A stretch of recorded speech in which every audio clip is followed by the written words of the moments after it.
नमस्कार विद्यार्थी मित्रांनो, पहा आपण या ठिकाणी PYQ एनालिसिस पाहत आहोत। त्याची आपण एक सिरीज चालू केलेली आहे, ज्याच्यामध्ये आपण मागच्या वर्षी त्याच्या मागे 1-2 वर्षापूर्वी मेन्सला आलेल्या सायन्सच्या प्रश्नांचं एनालिसिस आपण या ठिकाणी पाहत आहोत। आज आपण कुठलं पाहतोय?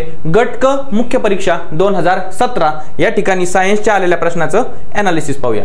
त्यामध्ये पहा, पहिला प्रश्न आहे, अल्किन ह्या हायड्रोकार्बनचे सामान्य सूत्र काय? आता ज्यावेळेस आपण प्रश्न वाचतो त्यावेळेस प्रश्नामध्येच आपल्याला कीवर्ड दिलेला असतो, तो म्हणजे अल्किन हा सिलेबसचा पॉइंट आहे आणि हायड्रोकार्बन। मग आपली बुद्धिमत्ता लगेच आपला अभ्यास कुठे घेऊन जातो? आपल्याला लगेच घेऊन जाता येतं की हा प्रश्न कार्बनचे कार्बन कंपाऊंड या सिलेबसच्या किंवा या टॉपिक मधून प्रश्न विचारलेला आहे। मग कार्बन कंपाऊंड हा जे कार्बनची संयुगे मराठीमध्ये, त्या कार्बनची संयुगे याच्यामध्ये आपण पाहिलेलं आहे की कार्बन हा मूलद्रव्य, सपोज कार्बन मूलद्रव्यामध्ये 6 प्रोटॉन, 6 न्यूट्रॉन, 6 इलेक्ट्रॉन असं त्याचं काय आहे? स्वरूपण आहे। मग त्याचं इलेक्ट्रॉन स्वरूपण कसं होतं? 2 आणि 4। आता ही कार्बन बद्दल थोडक्यात माहिती पाहू, नंतर आपण प्रश्नाकडे जाऊ। कार्बनचे 6 प्रोटॉन, 6 न्यूट्रॉन, 6 इलेक्ट्रॉन, 2 4 काय त्याचं इलेक्ट्रॉन स्वरूपण झालं। त्यानंतर हा जो कार्बन आहे याचा अणुअंक किती झाला? मग 6, कारण अणुअंक म्हणजे काय? प्रोटॉनची संख्या, त्याला आपण काय म्हणतो? अणुअंक। आणि अणुवस्तुमानांक किती झाला? 12। याच्यात काय असतं? प्रोटॉन अधिक न्यूट्रॉनची संख्या, याला आपण काय म्हणतो? अणुवस्तुमानांक। आणि हे कशाने दर्शवतो? आपण काल ऑलरेडी पाहिलंय, जर x आता इथं एलिमेंट दिलेला आहे कार्बन, त्यामुळे आपण डायरेक्ट कार्बनच घेऊ। कार्बन मग इथं काय असतो? वरती A, इथं Z असतो। A म्हणजे अणुवस्तुमानांक 12 येतं आणि Z म्हणजे अणुअंक इथं किती आहे? 6, बरोबर? हे आपल्याला माहिती आहे। आता हे कार्बन बद्दल पाहिलं। आता याच्यामध्ये कार्बन कुठला बॉन्ड तयार करतो? तर कोव्हॅलंट बॉन्ड तयार करतो। कुठला? कोव्हॅलंट म्हणजे सहसंयुज बंध। आता का करतो? तर याचं इलेक्ट्रॉन स्वरूपण काय आहे? 2 आणि 4, म्हणजे पहिल्या कक्षेत 2 इलेक्ट्रॉन, दुसऱ्या कक्षेत 4 इलेक्ट्रॉन। मग मला सांगा, ज्या वेळेस त्याला अष्टक पूर्ण करायचंय म्हणजे त्याच्या शेवटच्या कक्षेमध्ये त्याला 8 इलेक्ट्रॉन घ्यायचे, 8 सपोज शेवटच्या याच्यामध्ये। मग कुठल्याही मूलद्रव्याचं ज्यावेळेस इलेक्ट्रॉन स्वरूपण हे काहीतरी 2 असं असेल आणि एकाचं 2 6 असेल, तर मला सांगा, एका मूलद्रव्याला 2 इलेक्ट्रॉन देणं सोपं राहील आणि ह्या 6 वाल्याला 2 इलेक्ट्रॉन घेणं सोपं राहील। मग तिथं कुठला बंध तयार होतो? आयोनिक बंध तयार होतो। मात्र इथं 2 4 आहे, 4 देऊ वाटत नाहीत आणि घेऊ वाटत नाहीत, कारण आपल्याकडे कमी असेल तर आपण म्हणतो देऊ, त्याची गरज आहे ती पूर्ण होईल। आणि आपण जास्त असतील आपल्याकडे, म्हणजे 6 असतील आणि आपल्याला 2चीच गरज असेल, तर आपण काय म्हणतो? 2 आपण घेऊ, म्हणजे आपली गरज पूर्ण होईल। मात्र इथं परिस्थिती 2 4 अशी आहे, म्हणजे 4 देऊ वाटत नाही, घेऊ वाटत नाही। मग तो दुसऱ्या 4 वाल्यासोबत काय करतो? सहसंयुज बंध तयार करतो आणि दोघांची काय होते? अष्टक पूर्ण होते। मग अशा प्रकारे ही आपण कार्बनची थेरी या ठिकाणी पाहिली आहे। आता आपल्याला काय पाहायचंय की आपला प्रश्न आहे अल्किन संदर्भात। मग अल्किन कुठे येतं? आता हेच कार्बनच्या थेरीमध्ये हायड्रोकार्बन नावाचा टॉपिक, म्हणजे कार्बन आणि हायड्रोजन एकत्र येऊन जी मूलद्रव्ये तयार होतात त्यांना हायड्रोकार्बन असे म्हटलं जातं, हायड्रोकार्बन। मग हायड्रोकार्बन मध्ये फक्त C आणि H असंच असणारे असतात। मग आपल्याला माहिती आहे मिथेन, इथेन, प्रोपेन, ब्युटेन ही सगळी काय येतं? हायड्रोकार्बन आहेत। मग या हायड्रोकार्बनचे 2 गट होतात। एक गट होतो संतृप्त हायड्रोकार्बन, म्हणजे इंग्लिश मध्ये सॅच्युरेटेड हायड्रोकार्बन, आणि एक होतो असंतृप्त म्हणजे अनसॅच्युरेटेड हायड्रोकार्बन, बरोबर? मग आता या संतृप्त गटालाच काय म्हटलं जातं? अल्केन। अल्केन याच्यामध्ये कुठला बंध असतो? एकेरी बंध असतो। याच्यामध्ये एकेरी बंध अल्केन मध्ये, आणि त्याला ANE हे शेवटचं लक्षात ठेवायचं। ANE हे अशा प्रकारची मूलद्रव्यांची नावं असतात।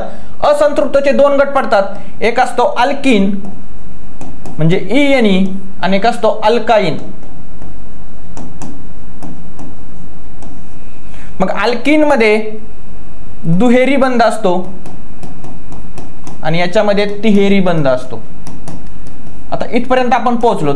आता आपल्याला कुठं जायचंय, अल्केनवरती प्रश्न आहे का, अल्किनवरती प्रश्न आहे, त्याच्या संदर्भाने पाहूया.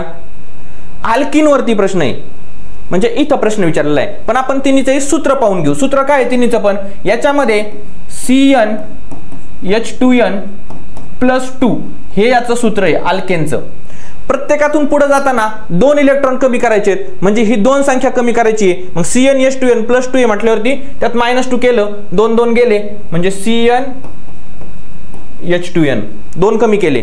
आणि तिसऱ्यामध्ये CnH2n-2 म्हणजे अशा प्रकारे काय होतं, अल्केन अल्किन अल्काइन हे सूत्र तयार होतं. सपोज तुम्हाला माहिती आहे की मिथेनचं सूत्र काय, CH4 इथेन प्रोपेन. मग प्रोपेन सपोज C3H8 बरोबर. मग आहे का बरोबर, CN 3 दुने 6 अधिक 2 8 अशा प्रकारे काय आहे याचं सूत्र आहे. आता याच्यातून प्रोपेनचं प्रोपिन जर करायचं असेल तर काय करायचं, 2 कमी करायचे, म्हणजे प्रोपिनचं सूत्र काय होईल तयार, C3H6 फक्त 8 - 2 6 होईल. आणि प्रोपाइनचं काय होईल, C3H4 म्हणजे या 6 मधून परत 2 गेले. अशा प्रकारे अल्किन अल्काइन आणि अल्काइन अशा प्रकारे हे काय आहेत, हायड्रोकार्बनचे गट आहेत. आपल्याला प्रश्न काय विचारला होता की अल्किनचं सामान्य सूत्र काय आहे, तर अल्किन कुठलं आहे, 2 नंबरचं आहे. म्हणजे 1 नंबरचं सूत्र आपण काय पाहिलं होतं, CnH2n+2 हे अल्केनचं सूत्र. अल्किनचं त्याच्यातून 2 मायनस करायचे होते, CnH2n. आता +2 परत पुढे -2 केला, 2 2 कॅन्सल होतील ना, म्हणून राहतानाच काय होईल ते डायरेक्ट CnH2n आणि अल्काइनचं त्याच्यातून अजून 2 मायनस करायचे, अशी सूत्र होते. मग याचं काय उत्तर येतं तुम्हाला, CnH2n पर्याय क्रमांक 4 या ठिकाणी याचं उत्तर येतं. अशा प्रकारचं एनालिसिस म्हणजे फक्त आता वेळ आहे आपल्याकडे, ज्यावेळेस परीक्षा जवळ आलेली असते आपण फास्टमध्ये करतो, पण आता वेळ आहे. जर तुम्हाला गट क ची तयारी करायची असेल 4 मेच्या परीक्षेची, किंवा गट ब ची मुख्यची असेल, किंवा 2025 ची कंबाईन राज्यसेवा कुठलीही परीक्षा, तर आता तुम्हाला अशा प्रकारचं एनालिसिस करणं गरजेचं आहे किंवा लेक्चर पाहणं गरजेचं आहे, जे की आपण आपल्या ॲपवरती सायन्स बाय प्रमोद सर या ॲपवरती फ्री ऑफ कॉस्ट तुम्हाला काही दिवसांसाठी बॅच उपलब्ध करून दिलेली आहे. सर्व मेन्सच्या पेपरचं एनालिसिस जर तुम्ही पाहिलं तर तुम्हाला येणारा प्रश्न डायरेक्ट तुमच्या PYQ मधून किंवा आपल्या टेस्ट सिरीज मधून आल्यासारखा तुम्हाला जाणवेल. चला मग पुढचा प्रश्न पाहूया. ज्याचे रेणूसूत्र C2H5 आहे, OH आहे, त्याला डॅश डॅश असे संबोधतात. आताच आपण मिथेन इथेन प्रोपेन हे जो टॉपिक पाहिला त्याच्यातूनच हा प्रश्न तयार होतो की आपली जी वेगवेगळी मूलद्रव्य आहेत त्यांची जी सूत्र आहेत. आता C2H5 म्हटलं की 2 म्हटलं की तुम्हाला काय होतं, CH4 आपण मिथेनचं पाहिलं होतं, याच्यात एक ऍड झाला C2, मग हा 2 आला की लगेच इथेन वाला तयार होतं, मिथेन इथेन. आपण C3चं उदाहरण पाहिलं होतं, इथं प्रोपेन तयार होतो. अशा प्रकारे मग 2 आलंय म्हटलं इथेन तर आहे, कन्फर्म आहे, पण इथेन फक्त इथेनॉल, इथिल अल्कोहोल आणि स्पिरिट असे ऑप्शन येतं. म्हणजे फक्त इथेन प्रोपेन ब्युटेन असं जर असतं तर आपण इथेनकडे गेलो असतो, मात्र इथं देताना इथेनचेच दिलेले येतं. पण हे काय आहे, C2H5OH यालाच इथेनॉलही म्हणतात, यालाच इथिल अल्कोहोलही म्हणतात आणि याला स्पिरिटही म्हणतात. यासाठी तुम्हाला प्रश्न विचारला आहे. पर्याय क्रमांक 4 या ठिकाणी काय आहे याचं उत्तर आहे. आणि हे सोपं आहे, एकदा वाचले तुम्ही मिथेन इथेन प्रोपेन. अल्केन गट वाचायचा ANE वाला, अल्किन गट वाचायचा आणि अल्काइन गट वाचायचा का, नाही, फक्त अल्केन वाचायचा आणि त्याच्यावरून हे पुढचे सूत्र तयार करायचे. आपण आपल्या बॅच मध्ये ते डिटेल मध्ये घेतलेलं आहे. त्यानंतर पहा, खालीलपैकी डॅश डॅश ही प्रक्रिया उदासीनीकरणाची आहे. आता उदासीनीकरण म्हणजे काय लक्षात घ्या, न्यूट्रलायझेशनची जी अभिक्रिया आहे, रासायनिक अभिक्रिया, तिचं डेफिनेशन मध्येच तुम्हाला याचं उत्तर येतं. काय येते त्याची डेफिनेशन, आम्ल आणि आम्लर यांची रासायनिक अभिक्रिया होऊन एक साल्ट म्हणजे क्षार तयार होतो आणि पाणी तयार होतं, याला काय म्हटलं जातं, उदासीनीकरणाची अभिक्रिया. आणि आपल्याला माहिती आहे HCl काय आहे, आम्ल आम्लारी यांची अभिक्रिया होऊन NaCl म्हणजे सोडियम क्लोराईड म्हणजे आपण काय म्हणतो याला आपलं मीठ, आणि H2O म्हणजे पाणी तयार होतं. या अभिक्रियेला काय म्हणतात, उदासीनीकरणाची अभिक्रिया. मग पर्याय क्रमांक 2 काय आहे याचं उत्तर आहे. सोपा प्रश्न आहे हा, कुठल्याही स्टेट बोर्ड मध्ये तुम्ही उचकलं, रासायनिक अभिक्रियेच्या चॅप्टर मध्ये हे दिलेलं आहे. नेक्स्ट, एका परिपथातून, आता पहा खूप वेळेस प्रॉब्लेम मुलांना अवघड म्हणून तुम्ही सोडून देतात की ते करत नाहीत, मात्र तसं करायचं नाही. कारण सगळ्यात सायन्सचे अवघड प्रॉब्लेम तुम्हाला MPSC साठी विचारले जात नाही, कारण तुम्हाला तिथं टाइम बॉन्ड आहे, त्यानंतर तुम्हाला खूप सारा सिलेबस आहे, त्यामुळे खूप सोपे सोपे प्रॉब्लेम दिले असतात. तुम्ही ॲटलिस्ट PYQ मधले जरी सगळे क्वेश्चन केले तरीही तुमचा एकही प्रश्न परत चुकणार नाही. आता एका परिपथातून 600 कुलोम इतका, आता प्रभार किती दिलाय त्यांनी, 600 कुलोम, बरोबर. त्यानंतर काय सांगितलंय, इतका प्रभार सलग 10 मिनिटे, टाइम किती दिलाय, 10 मिनिटे. तर परिपथातून जाणारी विद्युत धारा म्हणजे काय विचारलंय तुम्हाला, I विचारलाय. काय विचारलंय, I विचारला आहे. याचा अर्थ तुम्हाला लगेच आठवलं पाहिजे, विद्युत धारा चॅप्टर मधून हा प्रश्न विचारलेला आहे. मग करंट म्हणजे I ची डेफिनेशनच काय आहे की एवढा प्रभार एवढ्या वेळासाठी जर वाहत असेल तर एवढी विद्युत धारा वाहते, अशी त्याची डेफिनेशन आहे. म्हणजे ठराविक कालावधीमध्ये वाहणारा प्रभार हा एवढ्या काळासाठी वाहत असेल तर एवढी विद्युत धारा वाहिली असं म्हटलं जातं. जे की मी तुम्हाला ऑलरेडी मागं पण सांगितलं होतं, एखाद्या केबल मधून विद्युत धारा तेव्हाच वाहते जेव्हा विभवांतर असेल, आणि विभवांतर म्हणजे इंग्लिशमध्ये पोटेन्शियल डिफरन्स, तो म्हणजे काय, एका ठिकाणी असलेला प्रभार हा दुसऱ्या टोकाशी असलेल्या प्रभारापेक्षा भिन्न असला पाहिजे तरच विद्युत धारा त्याच्यातून वाहत असते. आता इथं आपल्याला फक्त काय करायचंय, सूत्र टाकायचे आणि काय करणार आहे आपण, लगेच चुकणार आहे. का, प्रॉब्लेमची हीच खासियत आहे, तुम्ही जितके जास्त प्रश्न सोडवताल, जितके तुम्ही PYQ चे हे करताल रिव्हिजन, त्यामध्ये तुम्हाला लक्षात येईल 80% PYQ सोडवताना म्हणजे प्रॉब्लेमशी रिलेटेड तुम्हाला त्यात त्यांनी एककामध्ये फसवलेलं असतं. आता यामध्ये आपण जर टाकलं तर Q किती आहे, 600 डिवायडेड बाय टाइम किती दिलाय, 10. आपण काय करू, 60 उत्तर येईल आणि 60 उत्तर आपण मारू 3 नंबर आणि आपला प्रश्न चुकलेला असेल आणि घरी आल्यावरती आपण पाहू, कुणीतरी अनालिसिस टाकेल आणि त्याच्यामध्ये उत्तर काय देतील, 1, आणि आपला प्रश्न काय असेल, चुकलेला असेल. का, तर पहा इथं कुलोम हे SI युनिट आहे, मात्र मिनिट हे SI युनिट नाही ना. मग मिनिटाचं तुम्हाला सेकंदात करून घ्यावं लागेल. म्हणून काय करावं लागेल तुम्हाला, या 600 ला डिवाइड करताना 10 इंटू सेकंदामध्ये 60 म्हणजे 600 डिवायडेड बाय 600, उत्तर काय येईल, 1 एम्पियर. आणि विद्युत धारेचे एकक काय आहे, एम्पियर. म्हणून इथं काय येतं प्रश्नाचं उत्तर, पर्याय क्रमांक 1 एम्पियर असं या ठिकाणी काय येतं, उत्तर येतं. अशा प्रकारे प्रॉब्लेम मध्ये तुम्हाला युनिट सुद्धा पाहणं गरजेचं आहे. त्यानंतर पहा, उपचारात्मक भिंगाची शक्ती 2.5 डायोप्टर असल्यास त्याचे नाभीय अंतर काढा. आता पहा, तुम्हाला माहिती आहे पॉवर काढण्याचं सूत्र काय, 1 नाभीय अंतर इंटू m असे. आता तुम्हाला काढायचं आहे काय, नाभीय अंतर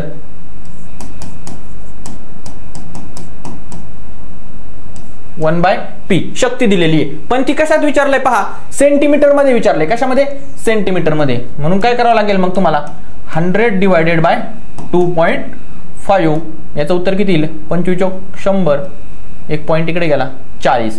मग 40 सेंटीमीटर काय आहे, त्याचं नाभीय अंतर आहे. पर्याय क्रमांक 3 या ठिकाणी काय आहे, याचं उत्तर आहे. एकदम सोपा प्रश्न आहे, तुम्हाला हे लक्षात येईल. त्यानंतर पहा, 750 वॅट शक्तीची विद्युत इस्त्री दररोज 2 तास वापरली, जर 1 किलोवॅट तासाचा दर 3 रुपये आहे तर इस्त्रीसाठी 30 दिवसात येणारं बिल काढा. आता खूप सोपा प्रश्न आहे हा, पण खूप जण कधीच नाही केल्यामुळे तुम्हाला अवघड वाटू शकतो. आता मी तुम्हाला एक आतापासून फिक्स लक्षात ठेवा की ज्यावेळेस वॅट दिलेलं असतं, आता 750 वॅट दिलेलं आहे, बरोबर, किती तास वापरायची, 2 तास. 1 तासासाठी 750, 2 तासासाठी किती झालं, 1500 वॅट तुम्ही वीज वापरणार आहे. 1500 वॅट वीज वापरणार आहे दररोज. तर 1500 वॅटचं युनिट करायचंय आपल्याला. रेट काय दिलाय, दर युनिट 3 रुपये. आपलं मीटर आहे 3 रुपयाला 1 युनिट असं दिलंय.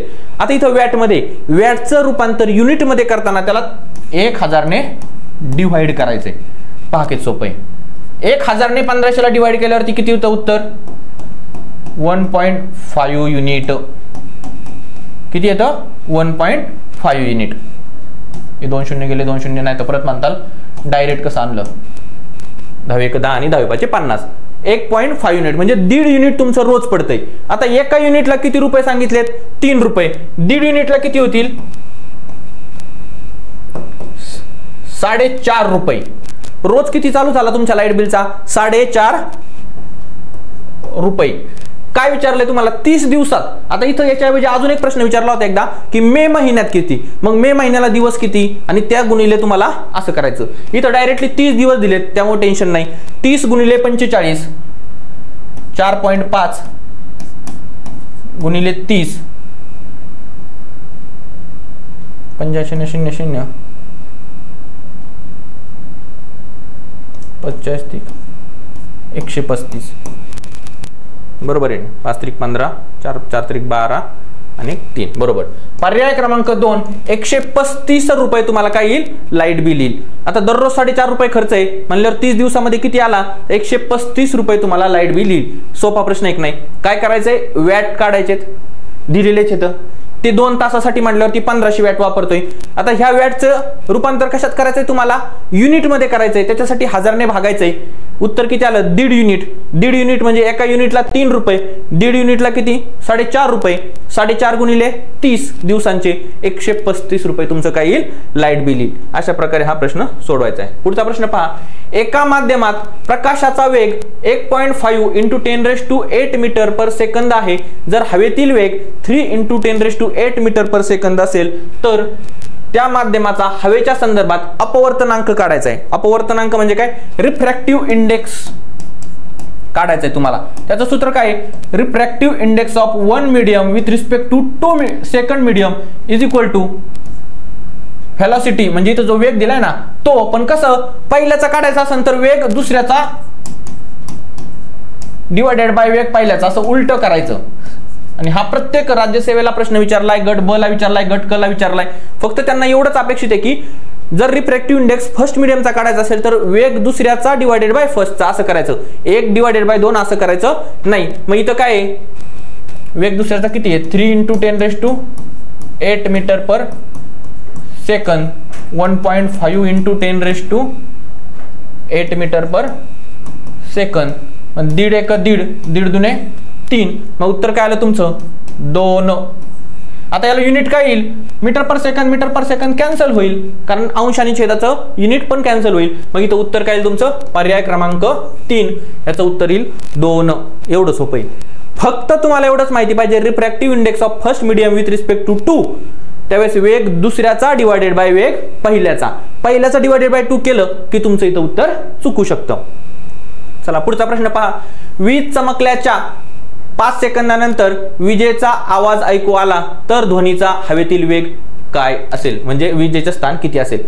सगळ्यात सोपं, तुमचं सगळ्यांना माहिती आहे, तुम्ही मॅथ रिजनिंग करताना अंतर इज इक्वल टू वेळ गुणिले वेग, याला ट्रिक्स केलेली आपण dish TV, D is equal to TV बरोबर।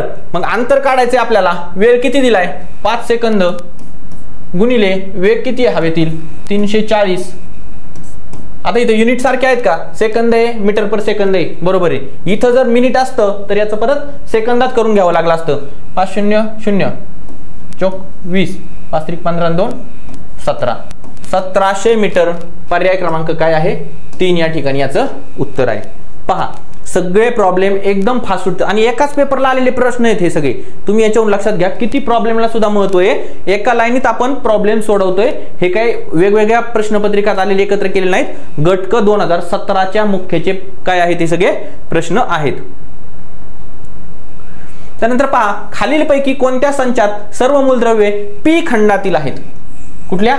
पी खंडातील। आता आधुनिक आवर्त सारणीमध्ये 4 खंड आहेत हे तुम्हाला माहिती आहे, तुम्हाला मी दाखवून देतो।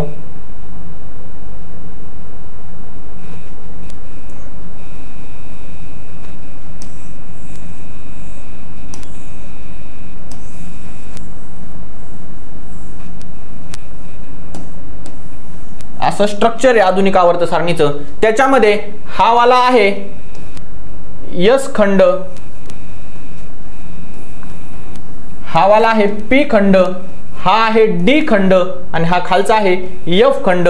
हे 4 खंड माहिती येतं तुम्हाला। यांनी पी मधलं विचारलंय, पी म्हणजे इथलं विचारलंय, तर याच्यामध्ये पीबी बाय टी इथली मूलद्रव्य येतं आणि ती तीनही एका याच्यात आहेत. आता वरचं जर पाहिलं तर बेरिलियम इकडे येतो पहिल्या खंडात, पी तिकडे येतो, तसंच पोलोनियम बेरिलियम पण वेगवेगळ्या खंडात येतात, पण पीबी BIT हे तीनही मूलद्रव्य या पी खंडातली आहेत. हा S, हा P, हा D आणि हा F. पहा SPDF लिहिताना आपण SPDF असं लिहितो, म्हणूनच प्रश्न चुकतो.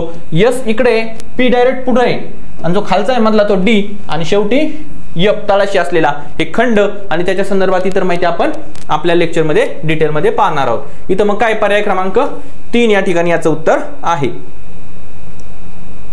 पुढचा प्रश्न पहा, ऑटोट्रॉप्स असे जीवाणू आहेत की, आता जीवाणू ही सृष्टी जी आहे ना सगळ्यात पहिली पृथ्वी तलावरती तयार झालेली सृष्टी आहे. कुठली?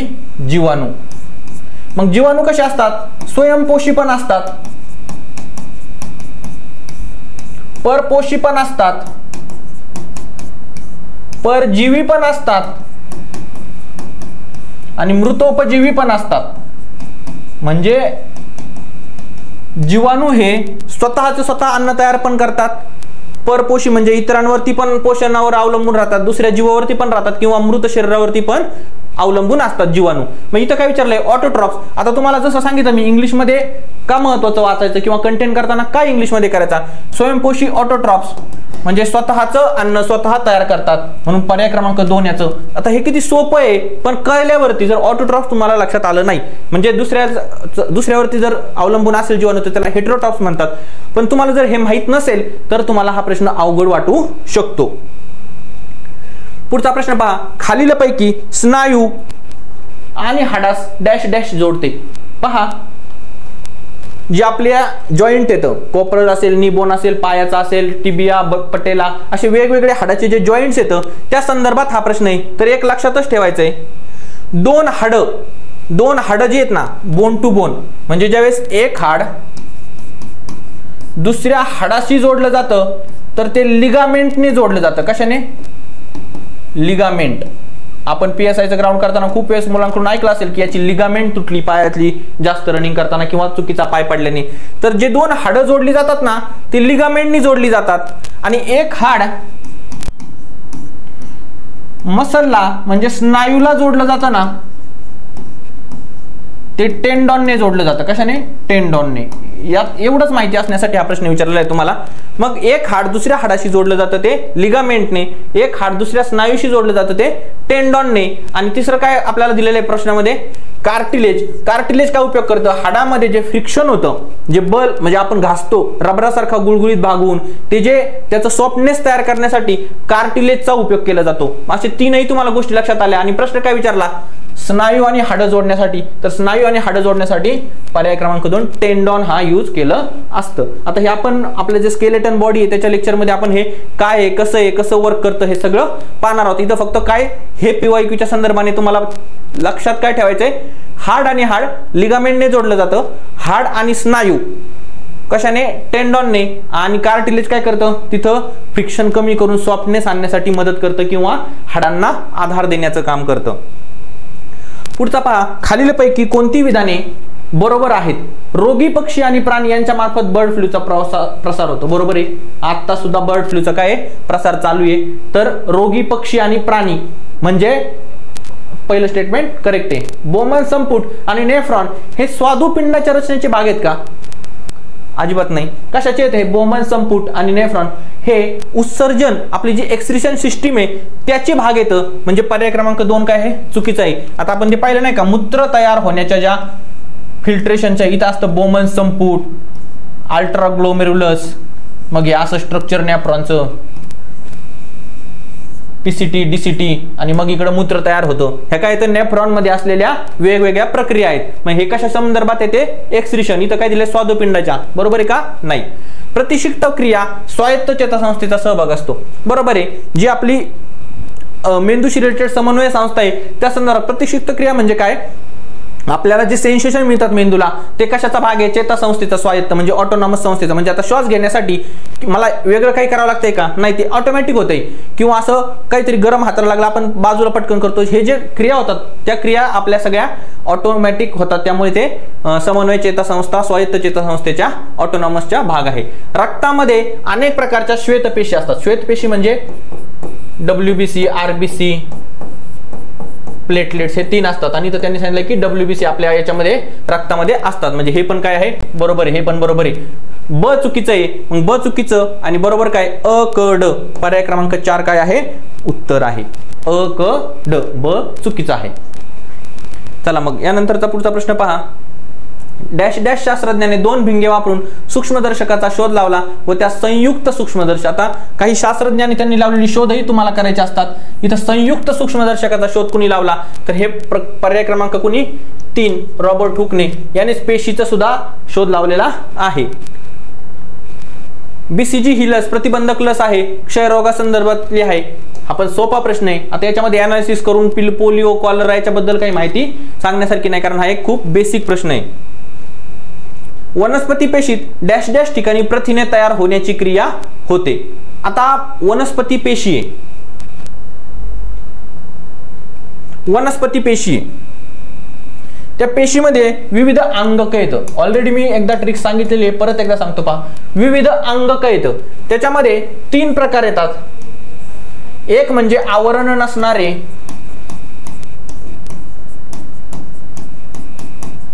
दुसरे असतात एकेरी आवरण आणि तिसरे अंगक आहे दुहेरी आवरण. बरोबर. मग मी तुम्हाला ट्रिक सांगितली होती. आवरण नसणारे म्हणजे आपला मॉनिटर CR म्हणतो ना आपण मॉनिटरला कॉलेजला, म्हणजे सेंट्रोसोम आणि रायबोसोम यांना आवरण नाहीये, एकदम बेताज बादशाह. एकेरीवाले पाठीमागे राहू द्या. दुहेरीवाला मी तुम्हाला म्हटलं मेंबर ऑफ पार्लिमेंट म्हणतो ना आपण खासदारांना, तर हे जे यांना दुहेरी आवरण म्हणजे राज्याचं पण आणि केंद्राचं पण संरक्षण असतं. मग हे कोण येतं 2, मायटोकॉन्ड्रिया आणि प्लास्टिड्स. आणि इतर सगळी अंगक कशी येतं, एकेरी आवरण असलेली आहेत.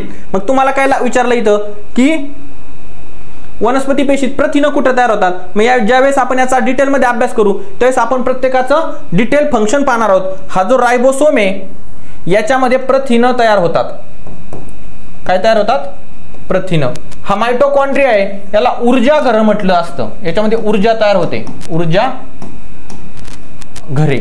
मग अशा प्रकारे लायसोसोम्स काय आहे, लय कारिका, याला पचन संस्था म्हणतात पेशीची. काय पचनाचं काम करतं. याला आत्मघातकी पिशव्या पण म्हणतात, उद्ध्वस्त करणारे पण म्हणतात. त्यानंतर टॅडपोलचं ज्यावेळेस बेडकात रूपांतर होतं त्यावेळेस स्वतःच्या शिफ्टीचं पचन केलं जातं, ते लायसोसोम मध्येच केलं जातं. रायबोसोम्स आपल्या प्रश्नाचं उत्तर. याच्यामध्ये काय होतं, प्रथिनं तयार होण्याची प्रक्रिया होते. मायटोकॉन्ड्रिया तुम्हाला आत्ताच सांगितलं की ऊर्जा तयार होते, त्यामुळे त्याला ऊर्जा घर असं म्हटलं जातं. काय, ऊर्जा घरे. पेशीची ऊर्जा घरे कोण, मायटोकॉन्ड्रिया. आणि गॉल्गी काय बॉडीमध्ये पेशीचंच हे एक प्रकारचं काय आहे, अंगक आहे. मग अशा प्रकारे वनस्पती पेशीत तुम्हाला वेगवेगळी अंगक येतं, त्याची माहिती घ्यायची आहे आणि हे आपण आपल्या लेक्चरमध्ये डिटेल घेणार आहोत. चला तर मग आजच्या या गट क 2017च्या PYQ अनालिसिसचा आपण लेक्चर पाहिलेलं आहे. तुम्हाला जर चांगलं वाटत असेल तर इतर मित्रांना शेअर करा आपले ॲप.